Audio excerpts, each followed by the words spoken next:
আমাদের ব্রাহ্মণবাড়িয়া জেলার মধ্যে নবীনগর উপজেলার মধ্যে সবচাইতে জনপ্রিয় পর্যটক স্থান কিন্তু বর্তমানে এই রসুলপুর আছে। আর রসুলপুরের জলপুরি ফুচকাবাড়ি এন্ড রেস্টুরেন্টের মধ্যে আমরা এখন আসছি মূলত ভিডিও করার জন্য। তো আজকে ভিডিওতে আমরা মেলা রসুলপুরের প্রতিটা কোনা কোনা এবং যতগুলা পার্ক আছে আপনাদের ঘুরে ঘুরে এই ভিডিওর মাধ্যমে আজকে দেখাবো। তো প্রথমে আসছি আমরা এই জলপুরি রিসোর্টটার মধ্যে, ওটা অনেক সুন্দর। এখানে কিন্তু আপনারা ফুচকা খেতে পারবেন। এখানে কি কি আছে একটু দেখি তো মেনু কার্ডটা। তো এটা হচ্ছে আপনার জলপুরি ফুচকাবাড়ি এন্ড রেস্টুরেন্ট। এখানে কিন্তু আপনার কফি, চা, ফুচকা, আপনার বিভিন্ন ধরনের আইটেম আছে।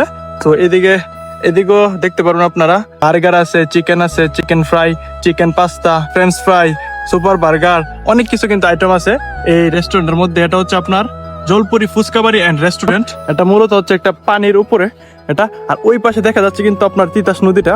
তো ওই পাশে কিন্তু অনেকগুলো পার্ক আছে। আমি আপনাদের এই ভিডিওর মাধ্যমে মেলা রসুলপুরের প্রতিটা পার্ক আপনাদের ঘুরে ঘুরে দেখাবো। So let's see. সো মেলা রসুলপুরের আমরা আসছি দ্বিতীয় একটা পার্কে। সো এটা হচ্ছে কিন্তু আরেকটা। আমরা এখন কুমিরের ভিতর দিয়ে এই পার্কটার মধ্যে প্রবেশ করতেছি।